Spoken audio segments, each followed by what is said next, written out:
Hello friends, स्वागत है आप सभी का आपकी आज की क्लास में। और आपको पता है कि 10 क्वेश्चन के हम सेट देख रहे हैं आप इंग्लिश ग्रामर के हम उन टॉपिक को कवर करते हैं जो कि आपके किसी भी कॉम्पिटिटिव एग्जाम में, आपके टेट एग्जाम में, बोर्ड एग्जाम से में आते हैं। क्योंकि ग्रामर जो होता है उसका सिलेबस लगभग एक ही होता है, कुछ डिफरेंट नहीं होता। अगर आपके ग्रामर के कॉन्सेप्ट्स क्लियर हैं टॉपिक वाइज, तो आप कोई भी एग्जाम में बैठेंगे आपका ग्रामर गलत बिल्कुल नहीं होने वाला है। तो मैं आपको क्वेश्चंस के माध्यम से ही थ्योरी भी या बारीकियाँ जो ग्रामर की वो एक्सप्लेन करती चलती हूँ, ताकि आप पे अचानक से बहुत ज़्यादा बर्डन भी ना पड़े कि आपको एक साइड से पढ़ रहे एक साइड से भूल रहे हैं। और आपकी छोटी छोटी चीज़ें भी अगर डेली आप क्लास लेते हैं तो क्लियर होती चलेंगी। चलिए स्टार्ट करेंगे आज का session. What kind of adjective is used in the following sentence? These mangoes are ripe. Okay. यहाँ पे बोला है, ये एक जो वाक्य है इसमें किस प्रकार का एडजेक्टिव यूज हुआ है। एडजेक्टिव के भी कई प्रकार होते हैं। तो यहाँ पे जैसे यहाँ पे लिखा हुआ है क्वांटिटेटिव, पॉजेसिव, डिमॉन्स्ट्रेटिव, इंट्रोगेटिव, 4 प्रकार लिखे। इन चारों में से कौन से प्रकार का है। अब देखिए यहाँ पे जो एडजेक्टिव यूज़ हुआ है, पहले तो हम देख लेते हैं वो क्या है।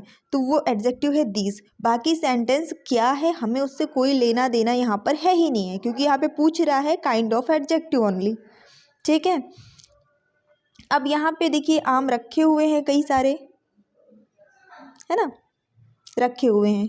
और कोई यहाँ पे लेडी या बच्चा बैठा है और वो इधर दिखाते हुए बोल रहा है, ठीक है, इन मैंगोज़ के बारे में कि दीज एडजेक्टिव इनके लिए यूज़ कर रहा है। तो यहाँ पर वो क्या कर रहा है, कहीं ना कहीं डिमॉन्स्ट्रेट कर रहा है, दिखा रहा है, उस चीज़ को फिंगर आउट कर रहा है कि ये आम। ठीक है। अब जैसे आपके घर में बहुत सारा सामान रखा होगा, कोई आता है तो आप बोलते हो भैया ये वाला स्टूल लेके जाओ बाहर। तो आप ये शब्द जो यूज़ कर रहे हो, आप ये बोलने के साथ साथ कहीं ना कहीं उधर साइड या तो उंगली दिखाते हो या आंखों से इशारा करते हो, है कि नहीं, यानी डिमॉन्स्ट्रेट करते हो। तो बिल्कुल यहाँ पे डिमॉन्स्ट्रेटिव एडजेक्टिव हो जाएगा दीज वर्ड। आया समझ में। जब हम डिमॉन्स्ट्रेट कर रहे हैं यानी कि हम एक शब्द का भी प्रयोग कर रहे हैं, लेकिन साथ ही साथ वो शब्द के प्रयोग से हम किसी पर्टिकुलर चीज़ को दिखा रहे हैं कि ये पर्टिकुलर चीज़ है ना, करना है, उसकी तरफ इशारा भी कर रहे हैं, तो वहाँ पे डिमॉन्स्ट्रेटिव एडजेक्टिव हो जाता है। और थोड़ा सा हमें और चीज़ ध्यान देना है कि डिमॉन्स्ट्रेटिव एडजेक्टिव के तुरंत बाद नाउन का प्रयोग किया जाता है। तो एक ये आपका प्लस पॉइंट, मतलब एक अगर आप इस तरह से नहीं समझ रहे हैं तो ये भी आप देख लीजिए कि दीज के जस्ट बाद मैंगोज़ का प्रयोग हुआ है, जो कि मैंगो एक क्या है, नाउन है, संज्ञा है, आम, है ना। तो ये भी आप याद रख सकते हैं, इससे भी आपको बहुत मदद मिलेगी। Choose the correct word to complete the following sentence. He insisted blank seeing the document. यहाँ पे सिर्फ आपको प्रीपोजिशन भरना है, on, to, in, by. Insisted के बाद क्या आएगा। अब देखिए इंसिस्टेड एक ऐसा वर्ड है जो एक पर्टिकुलर प्रोनाउन को ऑलरेडी, प्रीपोजिशन को ऑलरेडी फॉलो करता है। मैंने आपको कल की क्लास में भी बताया था कि कुछ शब्द होते हैं जो कोई फिक्स प्रीपोजिशन फॉलो करते हैं, उनके साथ हम दूसरा कुछ भी प्रयोग नहीं करते हैं। तो यहाँ पे जो सही आंसर इसका हो जाएगा, इंसिस्टेड के बाद हम जनरली ऑन लगाते हैं।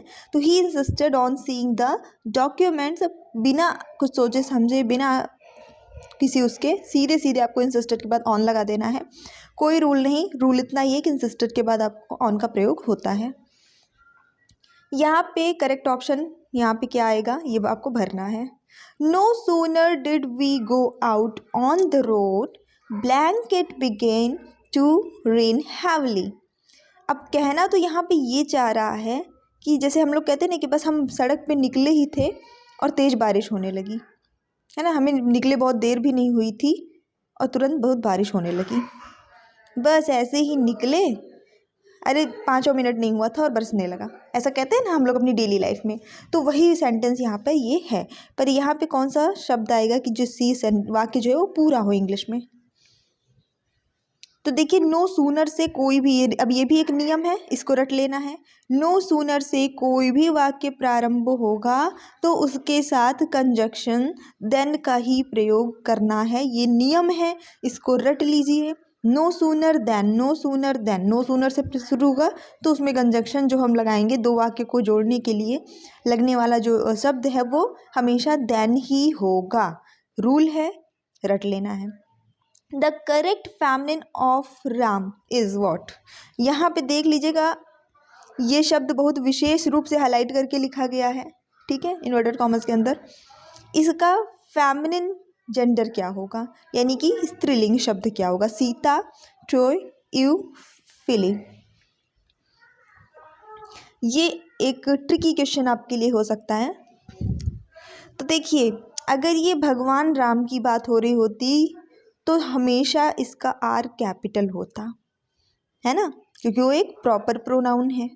किसी लड़के के नाम की भी बात हो रही होती तो भी इसका आर कैपिटल होता, क्योंकि अगेन वो प्रॉपर प्रोनाउन है। हमको पता है प्रॉपर प्रोनाउन हमेशा कैपिटल लेटर से स्टार्ट होते हैं। तो मतलब कि उस भगवान राम या किसी लड़के के नाम की बात तो ये हो नहीं रही। ये नाम तो नहीं है, किसी का व्यक्तिगत नाम नहीं है ये। इसका कुछ और अर्थ भी होता है। तो इसका अर्थ होता है भेड़। क्या होता है? भेड़। तो इसका जो क्या होगा? भेड़ी होगा, फेमिनिन जेंडर। तो यहाँ पे सही आंसर होता है आपका ऑप्शन नंबर सी, ईव। ये इसका अर्थ होता है भेड़ी, ठीक है। तो सही उत्तर क्या हो जाएगा? ऑप्शन नंबर सी।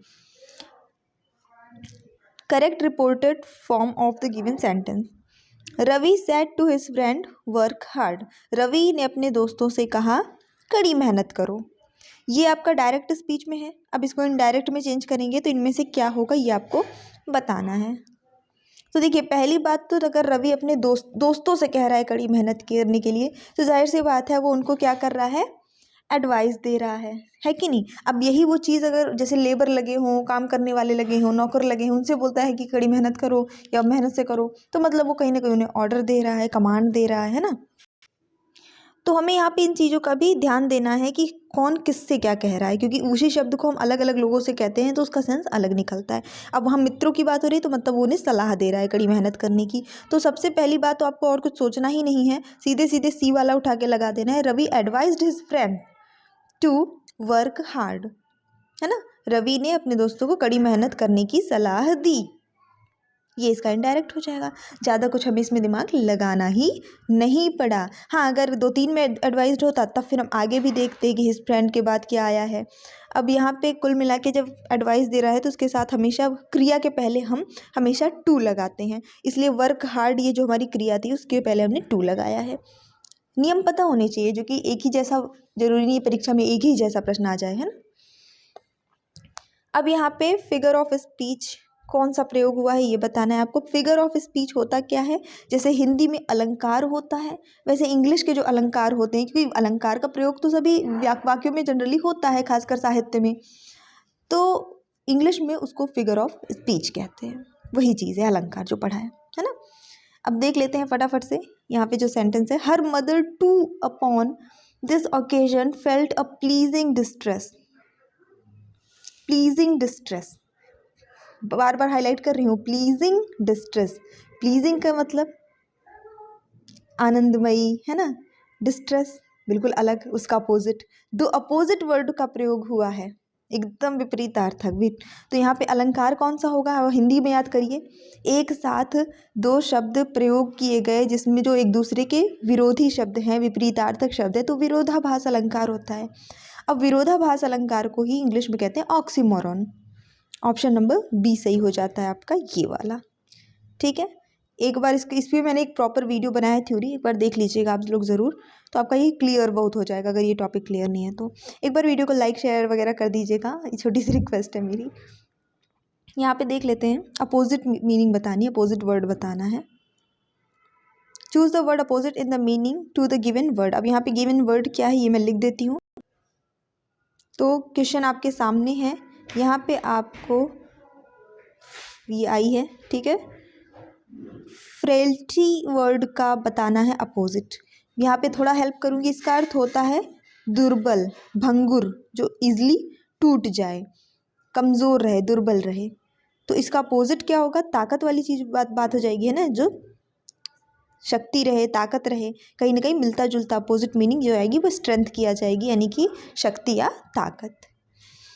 यहाँ पे बताना है ईदर राहुल और Rohit blank lost his pen. Has, have, had, will have. आसान प्रश्न है, काफ़ी आसान है। जब दो या दो से अधिक सिंगुलर सब्जेक्ट हैं, यहाँ पे देखिए दो सिंगुलर सब्जेक्ट हैं हमारे पास, दोनों ही सब्जेक्ट हैं, और इनके साथ और, नॉर, ईदर, नीदर, ये सारे सब चीज़ों से ये जुड़े होते हैं। देखिए यहाँ पे ईदर और से जुड़े हैं, ये नीदर नॉर से भी जुड़े हो सकते थे। तो इनके साथ हमेशा सिंगुलर वर्ब का ही प्रयोग हमें करना है। किसका? सिंगुलर वर्ब का भी। यहाँ पे सिंगुलर वर्ब क्या है? यहाँ पे सिंगुलर वर्ब हैज़ है। अब हैड भी हो सकता था, विल हैव, लेकिन यहाँ में क्या हो जाता, हमारा टेंस बदल जाता है। यहाँ लॉस्ट की बात हो रही है, यानी कि खो चुका है, या तो राहुल या तो रोहित ने अपनी पेन गुमा दी है, तो यहाँ पे हैज़ का प्रयोग करेंगे। भले दो लोग हैं, लेकिन फिर भी हम सिंगुलर वर्ब यानी हैज़ का प्रयोग कर रहे हैं, हैव का प्रयोग नहीं करेंगे। चलिए देख लेते हैं इस प्रश्न को। If you loss your passport in a foreign country it will affect you badly. ये पूरे वाक्य में कहीं पे कोई शब्द है जो गलत प्रयोग किया गया है, नहीं प्रयोग किया जाना चाहिए था इन चारों में से, तो बताना है वो कौन सा शब्द है। अगर आप विदेश में किसी दूसरी कंट्री में अपना पासपोर्ट गुमा देते हैं तो ये आपको बहुत बुरी तरह से प्रभावित करेगा। ये इसकी हिंदी है वाक्य की। तो यहाँ पे मैं बता दूँ, क्योंकि यहाँ पे प्रभावित करने की बात हो रही है, प्रभावित करना, तो प्रभावित करने को अफेक्ट कहते हैं, इफ़ेक्ट नहीं, अफेक्ट कहते हैं। ये स्पेलिंग इसकी यहाँ पे प्रयोग होनी चाहिए, ठीक है, क्योंकि ये एक वर्ब है, यहाँ पे प्रभावित करने वाली बात हो रही है, तो हमें वर्ब का प्रयोग करना है, जबकि इफ़ेक्ट जो है वो एक नाउन है, ना कि एक वर्ब। तो यहाँ पे हेल्पिंग वर्ब के बाद हमें वर्ब का प्रयोग होता है ना, तो वर्ब का प्रयोग होना चाहिए, यानी इफ़ेक्ट का प्रयोग होना चाहिए। तो यही वाला आपका जो है गलत है। देखेंगे आज का आखिरी प्रश्न, एक्टिव वॉइस। तो ये बहुत आसान है, आपको बस बताना है इनमें से कौन सा सेंटेंस जो है वो एक्टिव वॉइस में है, कौन सा वाक्य एक्टिव वॉइस में है। दो प्रकार, देखो वॉइस दो प्रकार के होते हैं, एक्टिव वॉइस और passive voice. Why don't you have your eye tested, this notice has been altered, boys could not have done all this damage, steps had been cut in the ice by previous climbers. यहाँ पे मैं एक चीज़ मैं बता दूँ, जब कभी भी आप इंग्लिश की क्लास लेते हैं, इंग्लिश का पेपर देखते हैं, तो आपको यही लगता है कि जब हमें इसकी हिंदी ही नहीं बनती तो हम इसे क्या ही सॉल्व करेंगे, या सामने वाला अगर हमको इसकी हिंदी एक अक्षर से हिंदी नहीं बता रहा है तो हम कैसे करें। ये गलत है। देखिए एग्ज़ाम में पहली बात आपको कोई हिंदी बताने आएगा नहीं, अगर आपका मीडियम इंग्लिश नहीं रहा है तो आपके लिए मुश्किल तो है, कितनी चीज़ें आप रट के रहेंगे। इसीलिए ग्रामर के ट्रिक्स याद करने पे फोकस करिए कि आपको कीवर्ड्स याद रहें और आपको हिंदी समझ में आए चाहे ना आए, आपके मार्क्स आएँ, क्योंकि फिलहाल आपका टारगेट है एग्ज़ाम में अच्छे नंबर लाना, ठीक है। तो देख लीजिए, जैसा कि पैसिव वॉइस में हमेशा पता है आपको बाई का प्रयोग अक्सर हो जाता है, अक्सर होता है, तो ये वाला तो पहले ही चला गया, ये पैसिव वॉइस ही एक्टिव में नहीं हो सकता। Y don't you have your eye tested, तो इसमें भी जो टेंस का प्रयोग हुआ है इसके अकॉर्डिंग ये भी आपका पैसिव में चला गया।